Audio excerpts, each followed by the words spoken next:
G'day, g'day. Welcome to another edition of No Guts, No Glory. And you probably noticed that we're in a different, we've got a green screen background today. Something a little bit different for you guys so you don't get bored with the background, if you get bored of us or the background.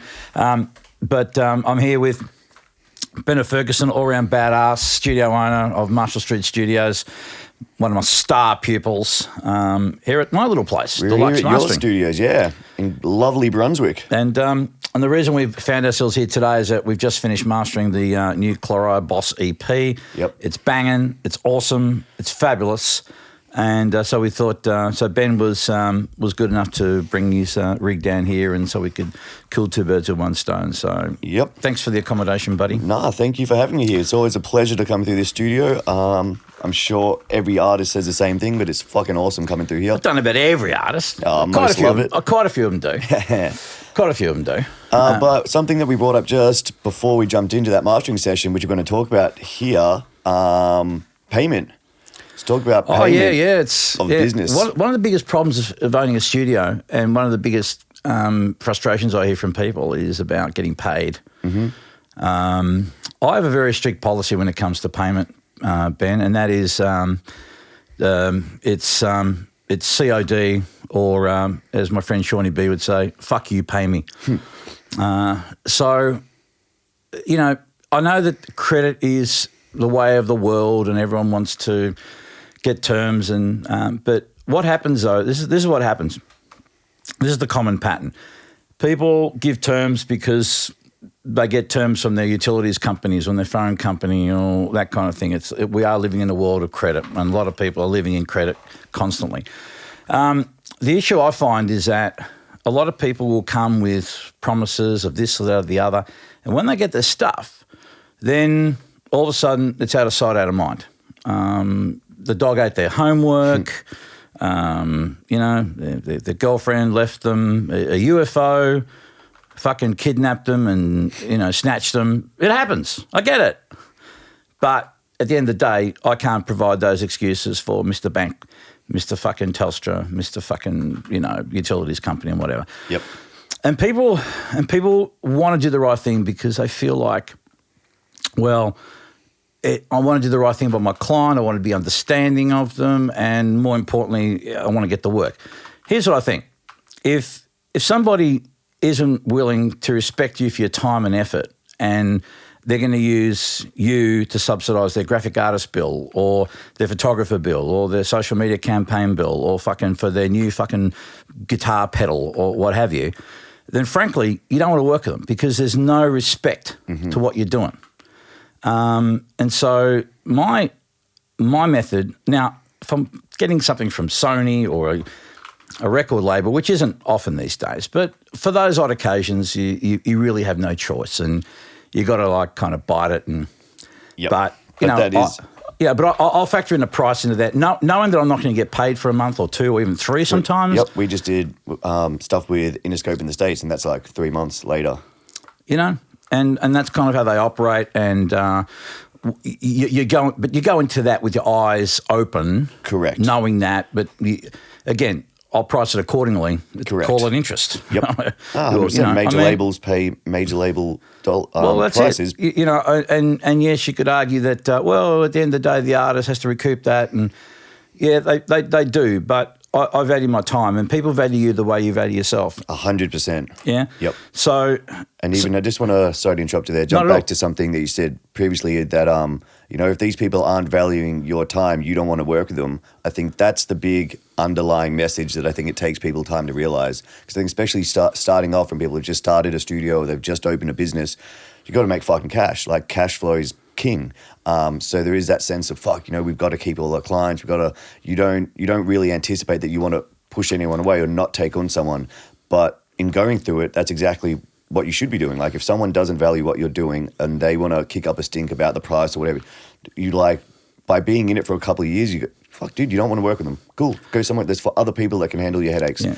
If that becomes a deciding factor, after, you know, not, they're good at what they do or they understand my music or they're into what I'm doing, they're invested. You know, if people are going to bypass all that shit, that's the important stuff that you would consider anyone over anyone else. It just comes down to we're going to use you for credit. I'll tell you a great story. I had a bloke who came in to do an album, a few years now ago, and we had a great session. Everything was going really well, and I said, "Okay, well, how are we going to sort this out? What payment are you going to do?" And he and I did tell him prior to the session that it needed to be settled at the end of the session. Mm-hmm. So that was the understanding. Mm-hmm. And then came the renege of, so-and-so, another studio, they gave me terms and everyone else seems to do that. And so I said, well, that's great, but I'm not them and I'm not anybody else. And besides, we had an understanding as far as I could tell. So just to make the point, I said, I'll tell you what we'll do. I said, mate, we've had a great day. It's been a great session. We're making a great record. I don't want it to end on a sour note. Mm-hmm. So I'll tell you what, how about I make a deal with you? And that deal was, I said to him, look, Sydney Road's just down there. I said, the bill was about $1,500 thereabouts.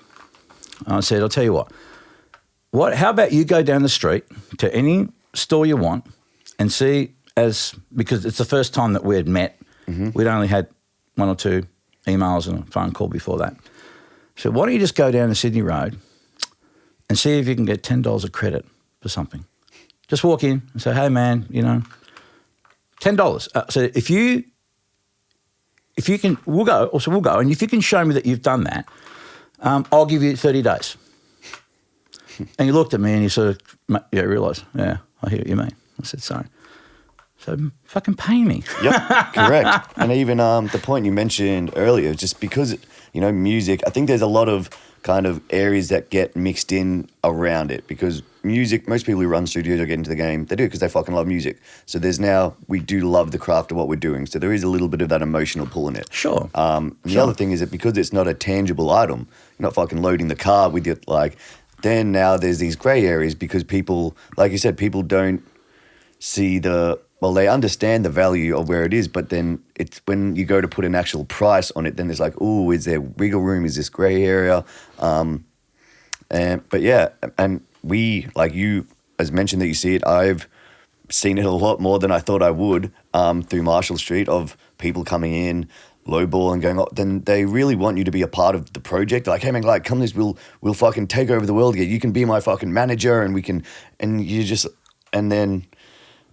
it's the whole system it's crazy because what they think about is how to do it for free, how to get something without actually spending any money. Yeah. And you devalue not only what you're doing yourself, your skills by pandering to that, but it's also once they get it for free, you're doing both of you an injustice because they're not fucking paying for something. They're not going to see the value of it come next record. They're not the whole machine breaks down as soon as we start pandering to it. Yeah. And why is it that they have money to pay for this or that or the other? Mm. The CD pressing bill or vinyl pressing bill or there's other costs associated, the studio that they went to before. There are other costs down the line. So why is it all of a sudden that you are going to be the benefactor or the person that's going to subsidise their bill or help them? I'm keen to help people out, but when it comes to things like credit, I'm almost unshakable on that, and that's because I need money to keep the lights on. And again, if people are not going to work with me or throw the old, hey, so and so does that, go. I don't want to have a part-time job as an unpaid fucking debt collector. You know what I mean? I'm already collecting money for the government. I'm already fucking collecting their tax and not getting paid for that. Yep.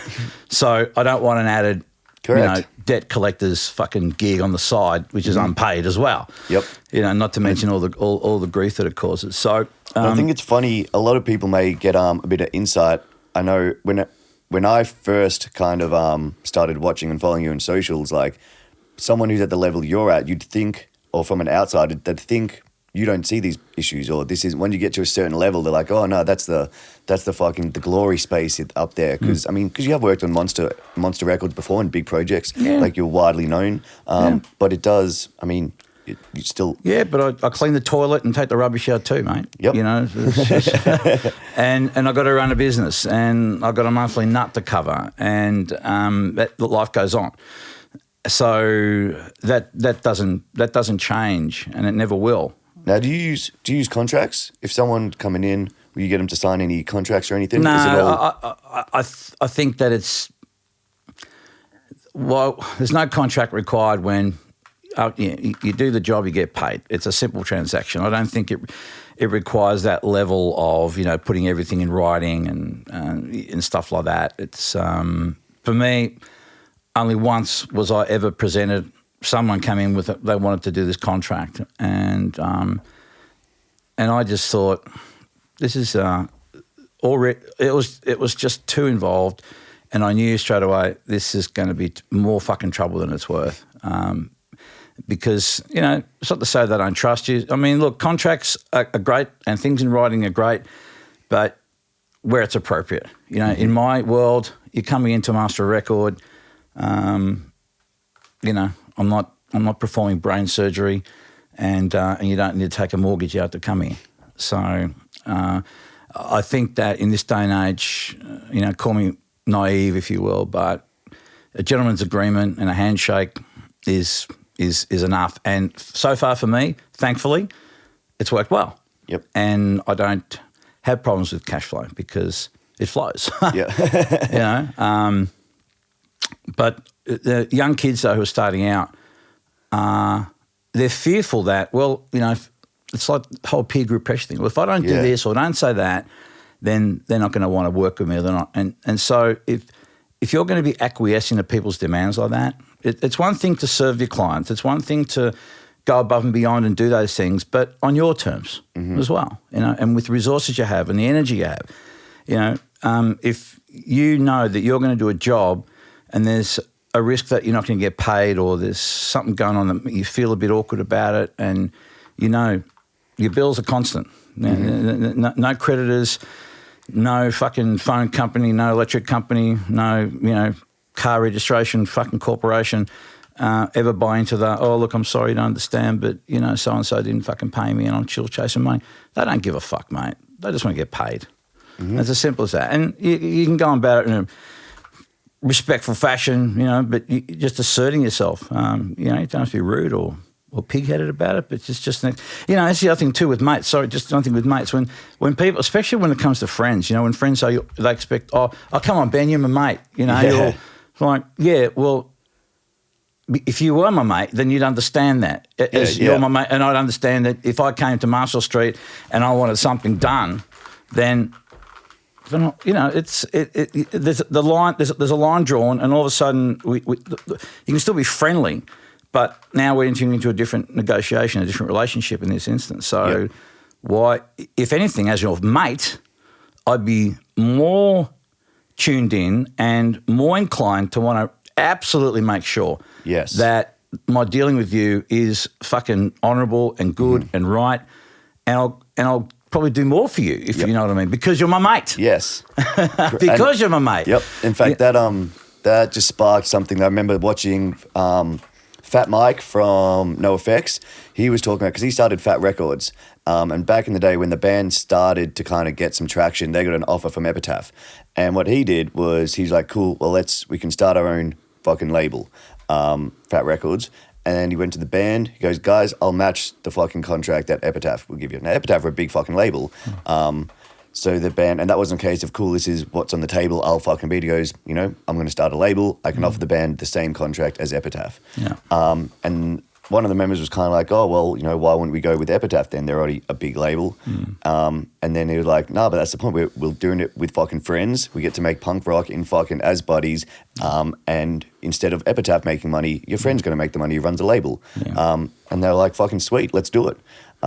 Which is just a great example of that. You know, they are friends. If you are friends with someone, it's fine to use their services. But yeah, just because you know someone, you've been in someone's life fucking for 5 years doesn't mean that you get to get free access to them and their skills and whatever they can do. Yeah, I found that it's easier to make friends out of clients rather than clients out of friends. 100%. And that's a good one. Yeah, and I'm not adverse to working with friends, but more often than not, in my experience, I'd be just more inclined for something smaller or other. I'm just happy just to kind of do it and don't worry about it. You know, if they're like today, you paid me today for the record. You paid me. You got a discount, but you still paid me, and we're friends.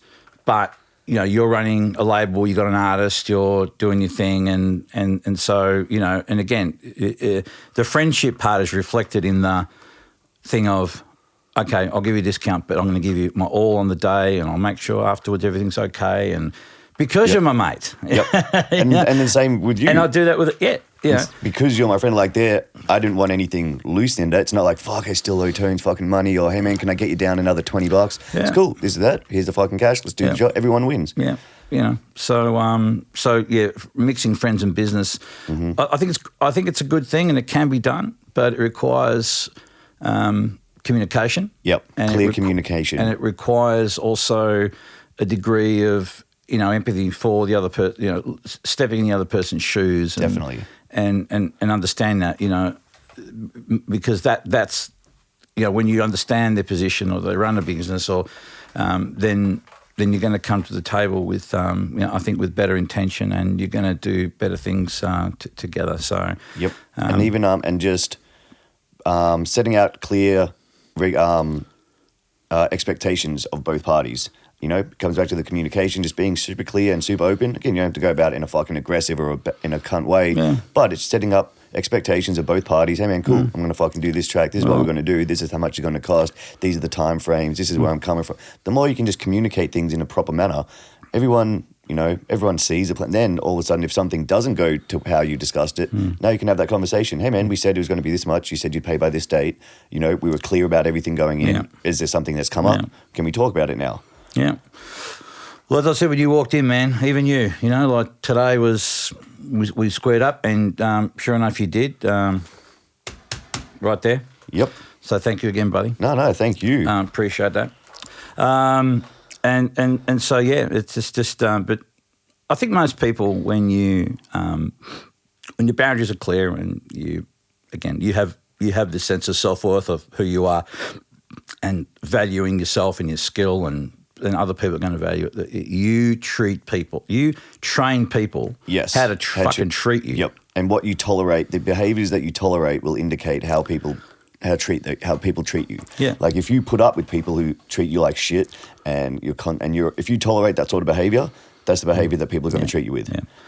And it's the same in business, you know, and it makes it almost, you can sense people who really value what they do, their time. Like when you see people go about their business, their personal, whatever it is, in a good, proper, when you see it, you can really sense it. You're like, fuck, cool, all right, this guy's on point. And I mean, it's funny that when we start to mix music and fucking passion in this creative field, everyone just kind of, their initial thought is, can we get it for cheaper, I guess? Where's the wiggle room? Yeah, or the thing is, well, come on, mate, this is a hobby for you. What's it really costing you? People understand that the knowledge that you're paying for, skill set that you pay, you know, how long does it take to get to a point where you know... 100%. Even like you, how long would it take you to master a track? Well, if it's... all going well, mix is fucking good, you've got a good mix. On a good day, you know, if I can't fucking nail it in 15 minutes, then there's something wrong with me. Cool. And how long have you been doing it? When did you start? What year? Well, I started actually doing my own thing in 1991, although I was introduced to mastering, you know, 80, 81, 82. So, you know. So it's about 30 years. Yeah. About 30 years of knowledge goes into the ability to do it in 20 minutes. Yeah. And that's what people are paying for. It's kind of like an electrician. If an electrician comes out, you might see them do 15 minutes of work and you're like, well, why am I paying a fucking an hour call out or 2 hour call out? Well, there was 4 years of an apprenticeship just to learn how to do that 15 minutes, then whatever years they've worked. Yeah. You know, a lot of people, if they see that, like, oh, I came in 15 minutes, 20 minutes and he mastered the track. But it's fucking 30 years of knowledge, of work, of training to get to the point where you can do a job in 20 minutes. Well, thankfully, I don't get people that question all that. I've just over the years have just gotten so good at being able to smell these things a mile away, and you know, often I get asked, "Oh, do do you get issues with dickhead clients? I said no, because they just don't get. They don't get under my radar. They don't make it through the filtration process. I've just got so good now being able to pick tire kickers and look, you young guys are probably going to get a lot of tire kickers too, and that's all part of the game. But it doesn't mean that you have to waste your time with the tire kickers either. And again, you'll help people up to a point, and after that, you can't do any more. You can't do any more. So and you don't need those sort of people in your world. 100%. Wanting to work and being keen for clients is all good, but I look. I'm not selective in who I work with. I don't care whether you're a big name artist or you're just fucking Captain fucking sniveling shits from down the road. When you come, because the money that you bring here, right? That whether it came from fucking whoever, or you, or fucking Mariah Carey, or fucking Jay-Z, I don't give a fuck who it is. It has the same buying power, right? I'm not going to take this to the fucking supermarket and say, you know what, Jay-Z fucking gave me this $50, so therefore I should be getting more fucking goods off the shelf. You with me? Or they're not going to say, oh, look, I'm sorry, but this was earned from an independent artist, so we're only going to give you $35 worth of fucking, you know what I mean? Definitely. It's the fucking same buying value, man. Irrespective of who's I think that at the end of it. That what you mentioned there about having big names associated to it just jogged my memory of another artist, an international that was coming down, and he wanted to come through the studios. He's a pretty big name. And usually what happens with an international when does come down... Get a drink, Ben. Keep going. Usually what happens when an international comes through is I'll get a call from their tour manager, usually in the afternoon. They'll go, this artist so-and-so is arriving. These are his flights. This is when he gets into Melbourne. Basically, they just want the studios to be open with an engineer on hand for whenever the artist kind of wakes up. If he wants to get creative, he can just go into the studio and have everything everything on call. On fucking call. Yeah. And I'm like, cool, sweet, here are our prices. And then straight away they came back, this is an artist on a major label, and they're going, oh, you know what, well, what if you can tell people that the artist is there an engineer that maybe wants to work with the artist, and you can do it for cheap. Essentially, they don't want to pay. And I think that just, if artists on big labels are doing that and their TMs are trying to haggle down studios, there is something in the culture. And I think, even just addressing it, talking about it, it doesn't matter if that money came from a big name or from an independent artist, like everyone's the same. But it's funny how the guys at the top who should be setting the example try to fucking pull record companies just don't give a fuck. That is very true. And everyone you're dealing with there, they're an employee of the record company. They're just doing what they're told to do. And so, you can't kind of blame them. But look, I understand. Look, whether you're buying a car or whether you're fucking buying, a bit of gear, I don't know of any industry where people, maybe doctors and dentists might be an exception, but haggling has been around forever, and people are obviously going to try and get the best deal they can. They're going to negotiate, and that's all fine and dandy. But like with everything, Ben, it's how you go about it that makes the difference. Which kind of segues into this week. I don't know what it was about this week, but full moon and Friday the 13th, perhaps. Isn't it funny when people say, "Oh, the reason I'm always late is because I'm a Leo"? I said, "No, the reason why you're always late is because you're a cunt." But I get a lot of people that ask for interning, work experience. People say, "Can you have a listen to my mixes?" And I try and be as accommodating as I can. But this week, for some reason, I had 3 separate people that just sent me stuff with, have a listen to this and let me know what you think, or run your ears over this and give me some feedback. No, hello, how are you? No, please, no, anything. Just this kind of... Just a cold email? Just, even on Messenger, and then they send the link as well. Here's the link, check it out, let me know what you think. And I was like, I didn't ask for this.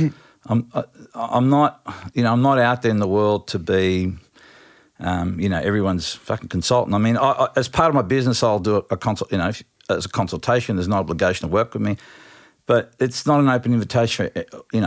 All and sundry to send shit. And like I said, I'm fine with helping. I love to help people. I really do. When I've got the time and the space and the energy to do it, especially when they're not clients, they're just young engineers. Now, fine, I'll help you. But with me, a little fucking please and thank you is going to put you so much more on the positive ledger in my book, and I'll actually make that effort for you.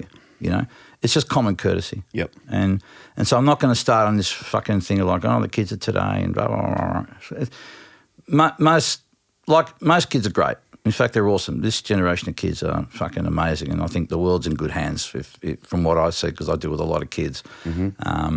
But like with anything, there's just always a minority that fuck it up. Yep. They don't fuck it up for everyone else. They just fuck it up for themselves. Yep.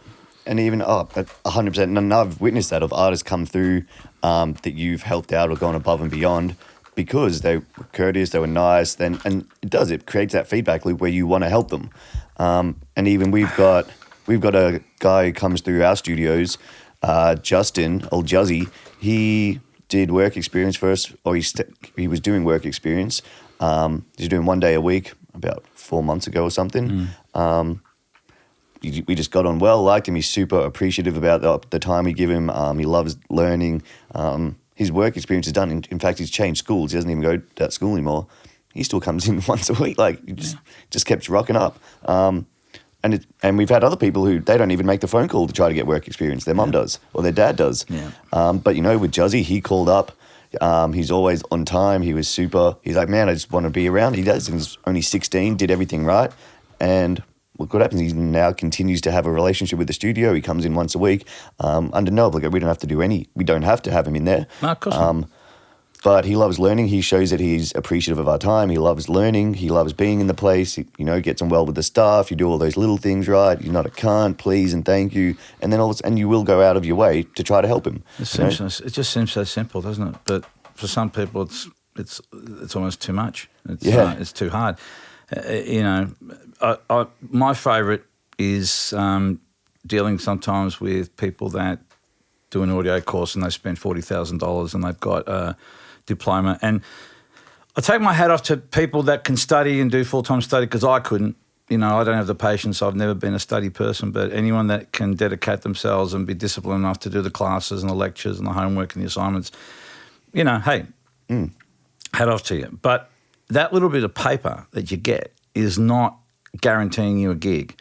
It entitles you to nothing. It shows that you've got obviously a solid base in theory, you've had some prac stuff under your belt, and that you had the tenacity to sit through 2 years of lectures and doing the study and all that. And all that has great worth. But, when you're thinking about trying to get an internship or work experience somewhere, you're the one that's got to be able to provide some value for them, because they're the ones that don't really need you. You got to convince them that they do. You got something to offer, and initially it's like, well, when you start out, the question is, well, what do I have to bring? I'm new. I've got nothing that. Well, you do. What you do is you have the potential to show someone what you're made of, that either is going to maybe give you maybe more work experience, or it's going to, someone's going to look out for you for, hey, I met this kid. He was fucking awesome, Maybe you can go talk to this guy, and so because you took initiative, you were disciplined, you're on time, you were polite, you knew when to shut the fuck up, not give your opinion unless it was asked for.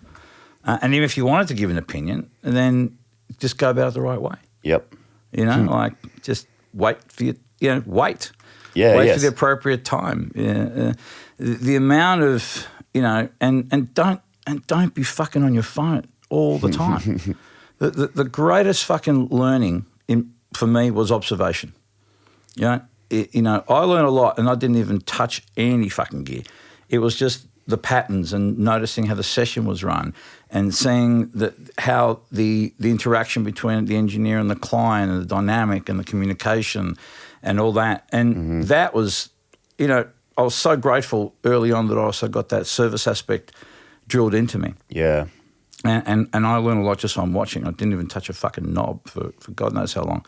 And so observing kids, just, you know, go in there, watch, ask questions, but ask the questions later, after the fact. You know, just jot down what you want to know and do it after the fact. And yeah, you're going to have to take a few, you know, risks at some point. It's, you know, I admire kids who are really gutsy and who will do those kind of slightly crazy things that you don't normally expect, because that's what sets them apart. Yep. You know, one example of that, it was when Andre Ehrman used to be in the building. Shout out to Andre. Andre was coming in and he wanted to intern. He was a great kid, supremely talented, wanted to help him out. He was awesome. And so I got him in here and he got him in to get familiar with the room, and, you know, I just wanted to give him a solid base in this. And it came to the day where it was like, okay, listen, I had to go to a barbecue, so I'll be back in an hour or so, and then we'll run through it. Well, I got a text message from Andre saying, hey, I've got a surprise for you. Okay. So I came back, and this motherfucker already just helped himself to the thing and worked it out and showed me what he'd done. Now, for some people, that's like, oh, my God, I'd never do that, I'd never do that. But to me, that was amazing. That's what I already wanted to help this kid, and he was already in as far as I was concerned. But that just kind of said to me, this validates my decision to want to, you know, have this kid on board. You know, because he had enough balls to do that. And sometimes, yeah, it's going to be a risk. But and I understand people want to play it safe, but the greatest risk in life is to take no risks at all. You know? 100%. And even that's just showing the initiative, having some forward thinking. That observation, like learning by observation, is killer. Like, I mean, because you can really tell how much someone cares or how keen they are to learn by what they do. Oh, absolutely. Like if they're in a session, or if they're doing work experience at a studio or whatever business you're at, you can tell very easily how dedicated, how keen they are by how they act. If you're setting up rooms, just doing something that you do over and over again, if they're constantly thinking about what comes next, or they haven't developed that forward thinking process of, cool, this is going to happen, I know this client's coming in, so that means this is going to, if they're not thinking that path, you're kind of like, what are you thinking about? Probably something else, something that you'd rather be doing. Because it's everyone's had that experience when you find something you love doing, you're just looking forward. Oh, sweet, what's coming next? You're almost puzzle solving the equation of what's coming next. Cool, this person's coming in here. I need to have this done. I know that they're going to have this. We need this mic set up. They're going to have the drums in that room. That's like, you're just thinking all the time what's coming ahead, so that you can preempt stuff and possibly avoid. You know, especially if you're running a business, you've got to have scheduling. You've got to avoid clashes. You've got to make sure people are available at the right time. And you can watch it very quickly especially with work experience or kids you get in. You can see a big difference in people who show initiative. You can almost watch them think forward thinking, and other people who just sit on their heels and they'll just do what they say, what you say when you say it. Cool, I'll move this from here. What next? Yeah. And doing things to make themselves, you know, one kid that was here a little while ago, and he took it upon himself to he didn't have to do this, but he washed some cups in the sink. Right? Just, I thought, wow. How fucking, you know, unfortunately, I haven't been able to give this kid a job, but I've always said, mate, I'm always a phone call away. He's got the right stuff, again, because he's looking around and thinking, well, what other value can I bring? Yes, I'm here. Yes, I'm here because I want to learn, and you're sitting up and you're observing and all that. But hey, if you can find those other little things, and take an initiative to sort of show, I mean, the thing about studios, man, is that when it comes to washing dishes and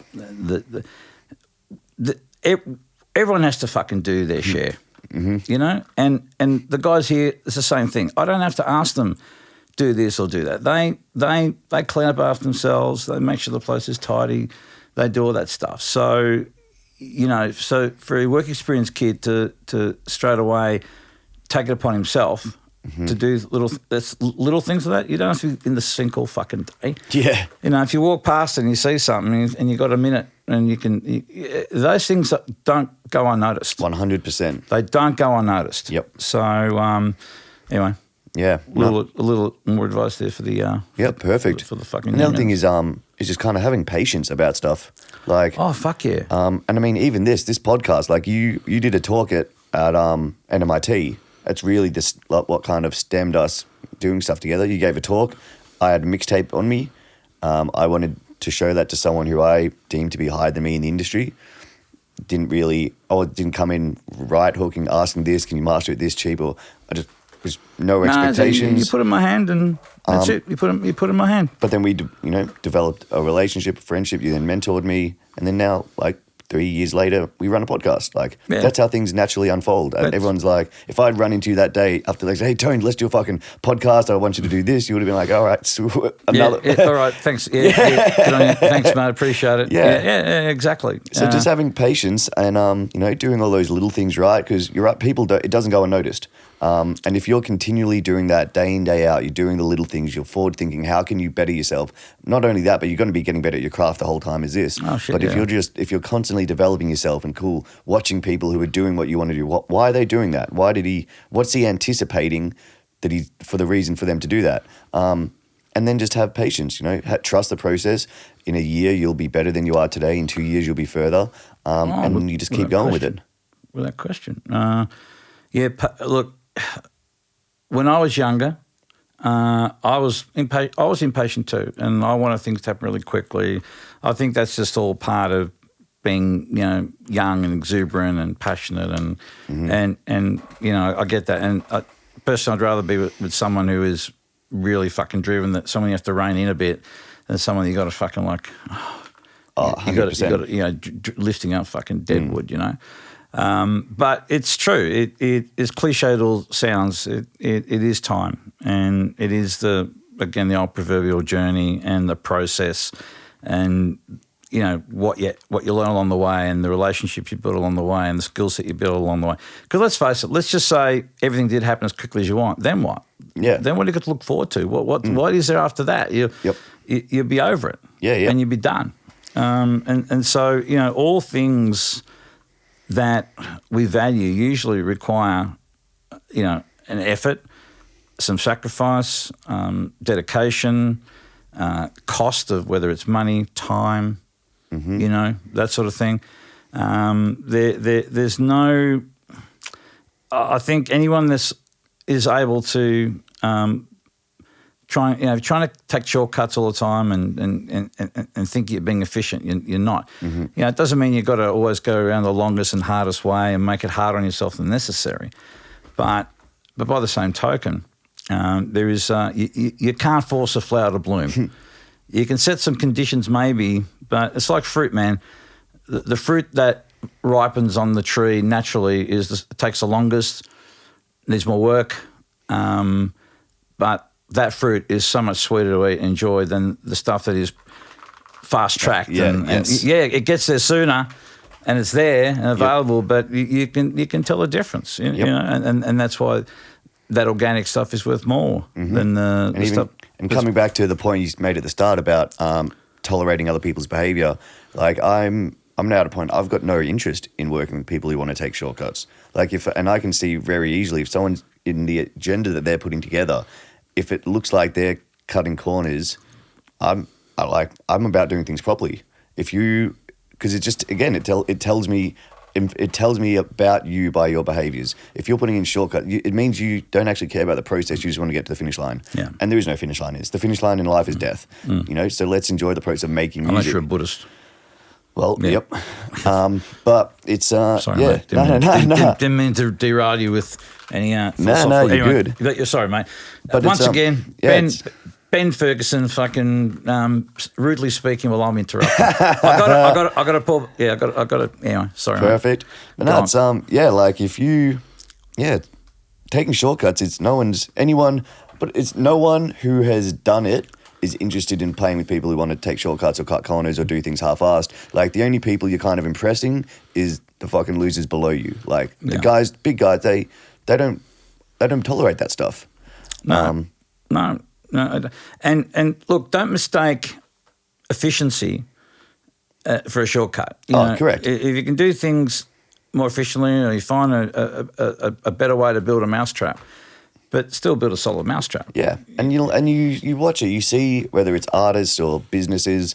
Again, this applies to anything, not just music. Like you see people who run their businesses half-assed and kind of you can sense it. Nothing's quite to a T. Everything's that you're constantly chasing their tail. It's all day to day, week to week. And then you go into a business that say has everything taken care of.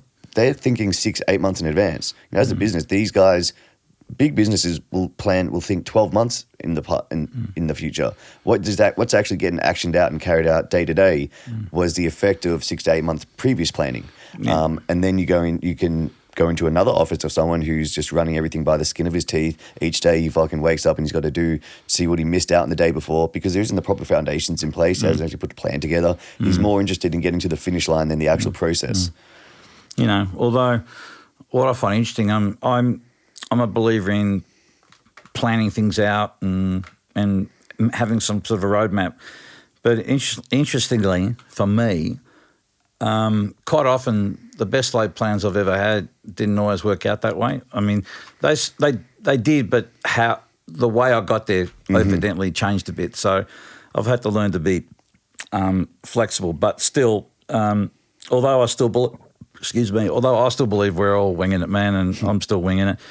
But there is at least some sort of roadmap blueprint that you put in place that you allow to flexibility and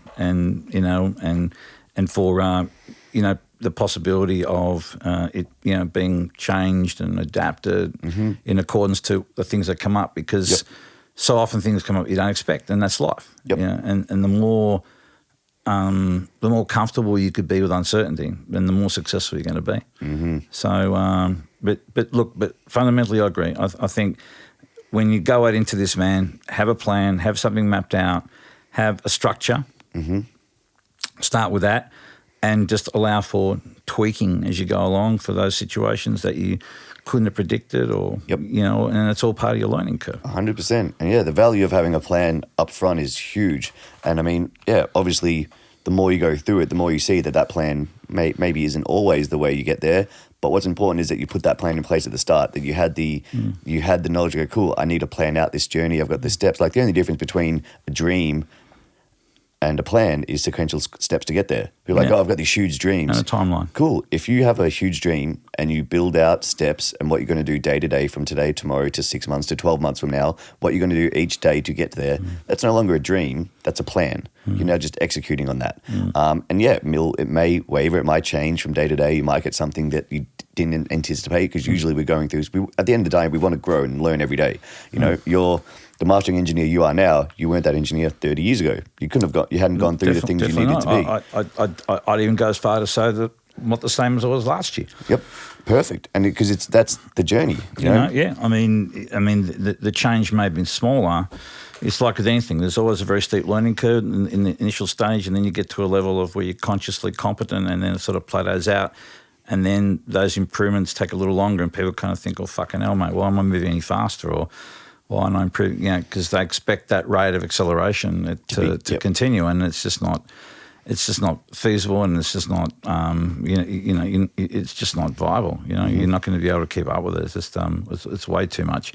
But yes, I agree with you. Every day should be a new learning experience, an opportunity to pack something into your repertoire and grow, because that's the fun, man. That's the fun.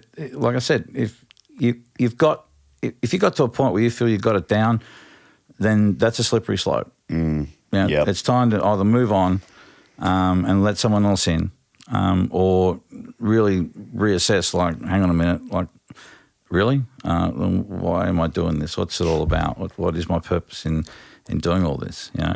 And this is why I've said before, Ben, that I always ask engineers, well, why do you want to do this? I love music.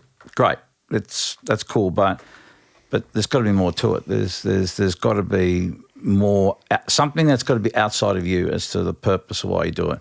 You need that reason. You know, especially when it comes to the I couldn't be fucked moments, which you're going to come across, and you get, and it's in those moments where you ask yourself, oh, you know, I couldn't be fucked. It's too cold. It's too this, or then you got to think about, well, hang on a minute, like, what's this all? You know, what's this for? Why am I doing this? You know, and that doesn't mean being a doormat. It just means that, you know, having some kind of purpose outside of just purely for yourself and your own enjoyment, and those things are going to be automatic byproducts anyway. Yep.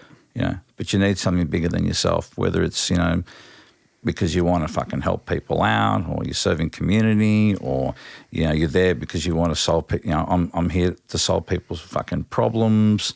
I'm here to find solutions for their stuff.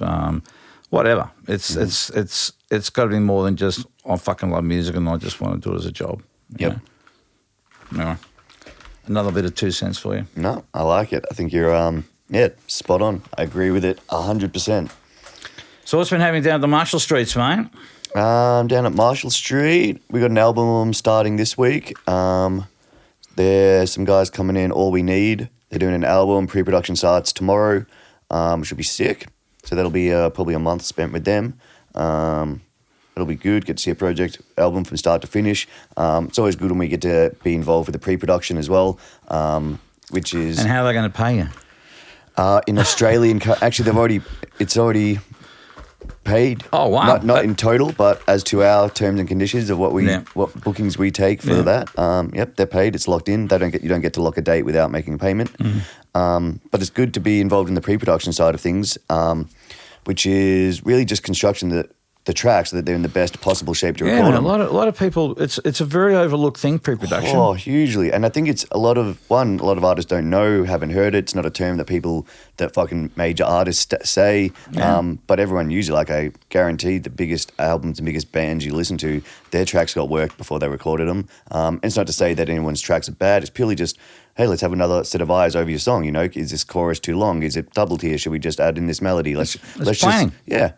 Planning. Like I said before, it's about putting a plan in place. Yep. And being well rehearsed as well. Like, you know, when there's nothing better from a studio. Because here's the thing, studio owners want to be profitable, but they also want to, you know, make sure that you're in a place where you're going to be able to be productive and get most out of your spend, and part of that is having good pre-pro, having rehearsed well, your material is well rehearsed. So when you come in there, you're not fucking about. Yep. And that makes a much more fun session, and it's more productive, and everybody has a better time. Great. And when everyone's done the work. And the producers, if you've got a producer in the room, or if you're in with us and it's Stu, the engineer, like, that just creates that ongoing feedback loop, and everyone gets fucking amped and hyped, and you're really working on a sick project. It's not like, oh, I forgot to change my guitar strings, and I actually didn't bring a tuner. Oh, but I was going to record this with another guitar that I didn't bring in.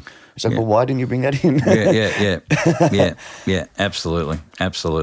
No, pre-pro, mate, very underrated, and I think the more people adopt it and do it, you know, I mean, look, man, everyone's got access to some kind of studio these days, so there's no excuse for a band not to have put in some time and energy and effort into, you know, putting some ideas down and some rough mixes together to have something there as a guide, and then that way, you know, when they go in, they're prepped. They're going to get more out of it. It's going to be more efficient, and they're going to get a better product. And you can demo stuff off your phone these days. Just at rehearsals, you can press record on a phone, and that's good enough to demo tracks. You can listen back on them, get everyone in the band to make notes on the track. Like, cool, let's just independently, not as a group, everyone go off, write notes on the track, really try to look at it from a third eye, from the consumer's point of view, not as the person who wrote it. And, you know, you just come at it from that angle. Cool, was this intro a little long? Or, like, really try to imagine you're listening to it as a consumer. That's essentially what, you know, a producer comes in and they try to do, is just let's shape this to the ear of the